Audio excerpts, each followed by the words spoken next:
कैसे हैं आप सभी बच्चे। तो आज की इस वीडियो में मैं आप सभी बच्चों को मेजर पेपर 5 हिस्ट्री के 2 सवाल बता रहा हूं इस वीडियो में, जो कि पेपर में आपका पूछा जाएगा। ठीक है, तो ये 2 सवाल को आप नोट डाउन करिएगा और ये इससे 30 नंबर आपका पेपर में कंफर्म हो जाएगा।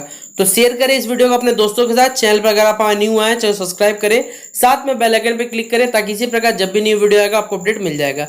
डिस्क्रिप्शन बॉक्स में Telegram, Facebook, Twitter, Insta link available है, चाहे फॉलो करना चाहे कर सकते हैं। ठीक है, देखिए पहला सवाल पूछा जाएगा कि महमूद गजनवी के भारत आक्रमण के बारे में आप क्या जानते हैं।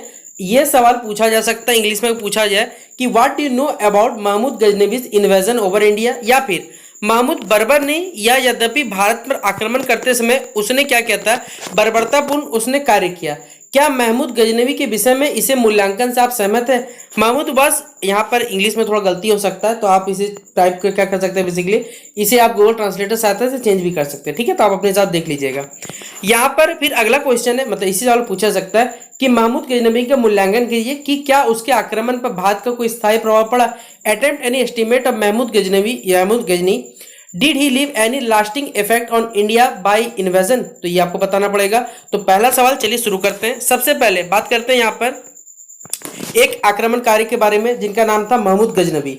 भारत पर वो आक्रमण करता है या फिर अपना एक अभियान चलाता है कब, जब उसके पिता की मृत्यु होती है। सुबुतगुन की मृत्यु जब हो जाती है बेसिकली 998 ईस्वी में, उसका जो ज्येष्ठ पुत्र यानी सबसे जो बड़ा बेटा रहता है जिसका नाम होता है महमूद गजनी को उसे सुल्तान बनाया जाता है। ठीक है, जिस समय महमूद गजनी का शासक बना उस समय भारत की जो राजनीतिक हमारी दशा थी वो बहुत ही डंबाडोल थी, क्योंकि भारत में देखिए किसी एक कह सकते हैं राजा का किसी राजा का बेसिकली साम्राज्य नहीं था, जिस वजह से हमारे भारत की जो राजनीतिक दशा थी वो थोड़ी सी डंबाडोल थी। भारत की संपन्नता की ख्याति जो है, मतलब भारत का संपन्नता जो है वो हर जगह विदिता, हर ही लोग जानते थे। महमूद ने क्या किया, इस परिस्थिति का उसने लाभ उठाया और भारत में क्या कि यहाँ पर विजय के लिए विजय की ठानी। उसने लगभग प्रत्येक वर्ष यानी हर साल वो उसने क्या किया, भारत पर आक्रमण किया। और विशेषता यह था कि शायद ही किसी आक्रमण में उसे विफलता प्राप्त हुई, मतलब ऐसा कोई भी होगा जहां उसे विफलता मिली होगी। सबसे पहला अभियान जो उसने चलाया था उसके बारे में बताया जा रहा है कि उसने भारत में सर्वप्रथम जो अभियान चलाया था वो 1000 ईस्वी में चलाया था। इस अभियान में उसने पेशावर के जो समीपस्थ जो दुंगो थे उनको अपने क्या किया था, कब्जे में ले लिया था। ये पहला उसका अभियान था।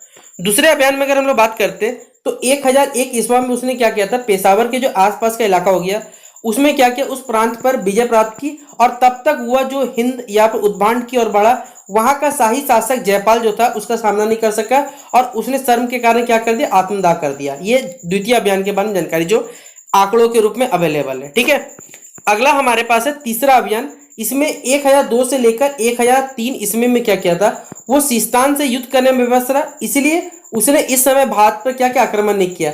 भारत पर उसने 1004 में ईस्वी में क्या किया, अपना तीसरा आक्रमण किया। इस समय उसने भाटिया एकीकरण संभव नहीं कर पाया, आक्रमण किया। वहां के जो सैनिक थे बेसिकली बाजी राय ने वीरतापूर्वक उनका सामना किया, परंतु अंत में पराजित होने पर भी उसने भी क्या किया, अपने आत्महत्या कर डाली। ये भी ऐसा माना जाता है। अगला है चौथा अभियान। यहाँ पर बताया जा रहा है कि 1005 से 1006 ईस्वी में यहाँ पर उसने क्या किया, जो मुल्तान के शासक थे अबुल फतह दाऊद को अधर्मी गतिविधियों के विरुद्ध दंडित करने के लिए उसने क्या किया, उसके साम्राज्य पर आक्रमण कर दिया। मुल्तान की तरफ बढ़ने के लिए उसने क्या किया, आनंद पाल से रास्ता मांगना पड़ा, क्योंकि उस समय जो सिंध में बाढ़ आ रही थी, मतलब सिंध में उस समय पानी का समय था, उसे रास्ता देने से इनकार कर दिया, जिससे दोनों में क्या हुआ, युद्ध हुआ। अंत में आनंद पाल को कश्मीर की जो पहाड़ियों में भाग गया। आनंद पाल के भाग जाने पर महमूद जो सुगमता थे उन्हें मुल्तान की ओर कूच कर सका और वहां दाऊद को उसने हराया। उसके बाद क्या हुआ, आनंद पाल के जो लड़के थे सुखपाल को वहां का गवर्नर नियुक्त कर दिया गया था। ये चौथा अभियान के बारे में जो जानकारी वो बताया गया।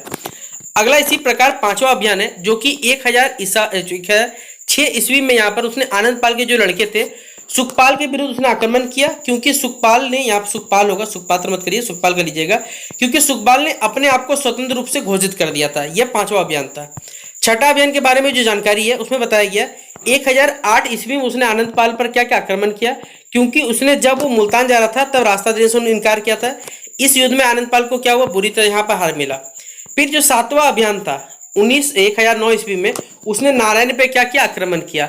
एवं यहाँ पर कर्नियम ने नारायण को क्या किया, एकीकरण राजपूताना के अलवर राज्य के स्थित जो नारायणपुर स्थित है वो यहाँ पर स्थित कर दिया गया। आठवां अभियान जो है यहाँ पर 1010 में उसने क्या किया, धूर पर क्या किया, आक्रमण कर महमूद बिन सूरी को उसने क्या कैद किया और वहां सूरी के भाई जो थे अबू अली को उसने नियुक्त कर दिया। फिर नौवां अभियान जो चलाया उसने 1010 ईस्वी में उसने मुल्तान पूर्णतः क्या किया, उसने अपने अधिकार में कब्जा कर लिया और फिर उसने पूरा आक्रमण वहां पर किया। 10वां अभियान जो है उसने 1000 ईस्वी में क्या किया, जो थानेश्वर की उसने बढ़ा और अपने शत्रु राम को उसने क्या किया, पराजित किया। 11वां अभियान जो है 1012 से लेकर 1013 ईस्वी के बीच में उसने शाहियों को नई राजधानी नंदना पर आक्रमण किया। उस समय पर वहां का जो शासक था वो आनंद पाल था। 12वां अभियान उसने 1014 ईस्वी में कश्मीर पर क्या किया, आक्रमण किया।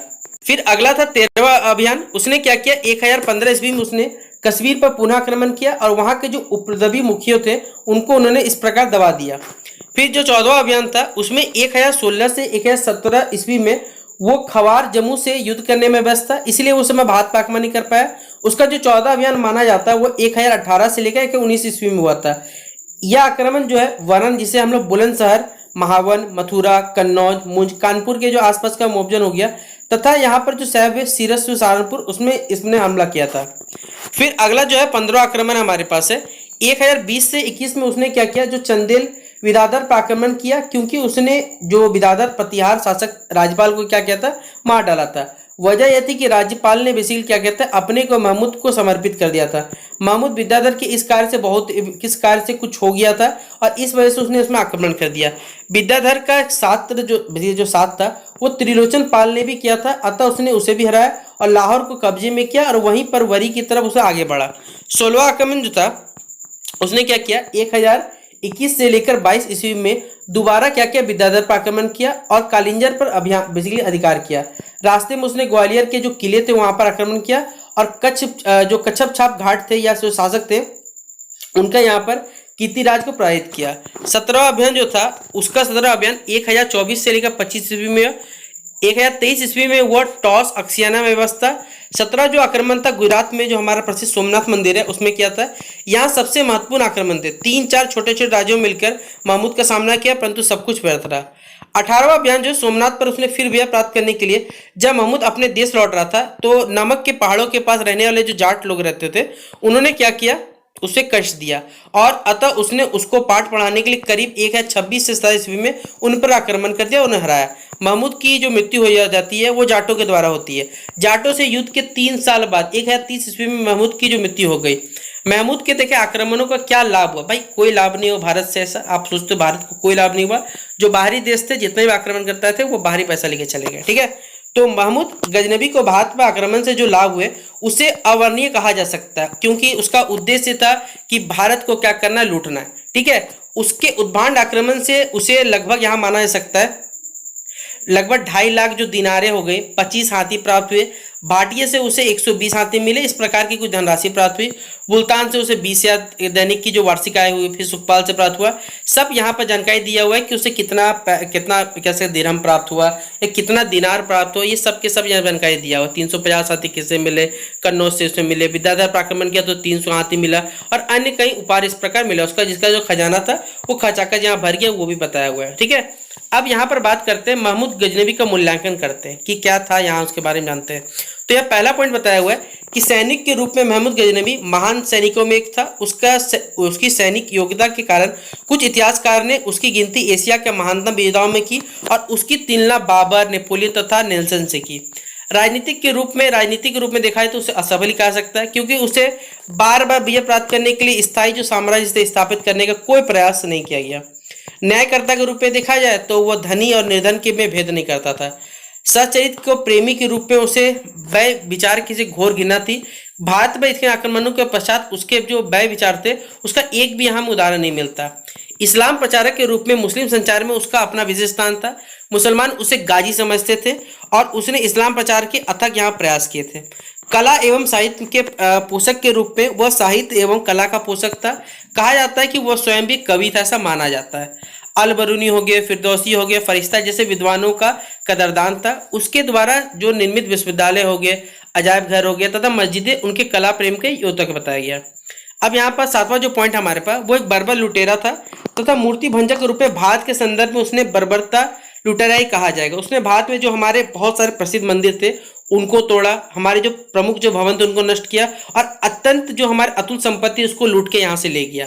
वी समय ने आदि द्वारा विद्वानों का कथन यह है कि वह बर्बर लुटेरों के अलावा कुछ भी नहीं था, और यह वास्तविकता भी है कि वो इसके अलावा कुछ भी नहीं था, ना कभी हो पाएगा, ये अब याद रखिएगा। ठीक है, उसके इतिहास के प्रमाण कितने भी मिटा दिए जाए, ये सारे के सारे जो लोग थे ये भारत में बस कह सकते हैं यहाँ पर से लूटने के मतलब लूटने के यहाँ से उद्देश्य से यहाँ थे। वो मूर्ति भंजक भी था। मूर्ति तोड़ने के पीछे उसका जो प्रमुख उद्देश्य था वो धन प्राप्ति ही था। सी वी वैद आदि जो सरीखे विद्वान उसे लुटेरा नहीं मानते थे, परंतु यदि गहराई से अगर आप देखें और सोचा जाए तो भारत पर उसके द्वारा जो किए गए आक्रमण थे उसकी बर्बर प्रकृति के सारे सूचक होते हैं या उद्योतक होते ही बताते हैं। भारत में उसने अत्यधिक बर्बर प्रदर्शन किया। यहाँ के निवासियों के साथ उसका जो व्यवहार था वो असभ्यतापूर्ण था। भारत पर आक्रमण करके यहाँ की संपत्ति लूट ले जाना ही उसका एकमात्र उद्देश्य था। इसलिए जहां तक भारत का संबंध हो उसे एक लुटेरा मानना ही जाएगा, उसे लुटेरा घोषित ही कर देना चाहिए था कभी। यदि बर्बरतापूर्ण धन लूटना उसका उद्देश्य नहीं होता तो वो भारत में अच्छी शासन व्यवस्था कायम करता और स्थायी राज्य की यहाँ पर एक कल्पना कर सकता था। अब इसके देखिए क्या क्या प्रभाव ये भी यहाँ पर बताया गया। महमूद के आक्रमण प्रभाव क्या? कुछ लोग कहते हैं कि महमूद गजनवी के आक्रमणों का भारत पर कोई चिर स्थायी प्रभाव नहीं पड़ा, परंतु इससे बड़ी कोई गलती नहीं हो सकती। उसने देश के सैनिक आर्थिक स्रोतों को चूस लिया और पंजाब पर मुसलमानी जो अधिकार होने से विदेशी आक्रमणों के लिए भारत के द्वार उसने क्या किया, खोल दिए। महमूद के आक्रमणों से हिंदुओं की जो शक्तियों को आघात पहुंचा। भारत की रण पद्धति से जो तुर्क लोग परिचित हो गए। मंदिरों को उसने विध्वंस कर भारतीय कला के जो हमारे क्षेत्र थे या जो कैसे धरोहर थे उनको यह प्रहार किया। आरसी जो मजुमदार के अनुसार भारतीय जो साम्राज्य में बड़ी दरारें जो पड़ चुकी थी, और प्रश्न यह नहीं था कि कैसे भारतीय साम्राज्य गिर पड़ेगा, प्रश्न यह था कि वो कब गिर पड़ेगा, यह हमें बताया गया। तो ये सवाल VVI है जो आपको पेपर में पढ़ना पड़ेगा मेजर पेपर 5 हिस्ट्री के लिए। अब हमारा नेक्स्ट सवाल जो स्टार्ट होता है वो पल्लव वंश से स्टार्ट होता है कि पल्लवों की जो सभ्यता एवं संस्कृति का यहाँ पर आपको उल्लेख करना है। तो सवाल दूसरे तरीके पूछा भी जा सकता है कि पल्लवों ने भारतीय कला और साहित्य में क्या योगदान दिया। What are the Pallavs contributed to the Indian art and literature. पहला सवाल है, मतलब पहला उत्तर यहाँ पॉइंट बताया हुआ है कि पल्लवों की संस्कृति एवं सभ्यता भारतीय इतिहास में हमारा अपना विशेष स्थान रखती है। उनकी शासन व्यवस्था, धर्म, कला, साहित्य आदि के जो भी प्रभाव है वो अमिट है। उनकी सभ्यता एवं संस्कृति की जानकारी हमें साहित्य, हमारे जो अभिलेख हो गए, ताम्रपत्र हो गए तथा स्मारकों से प्राप्त होती है।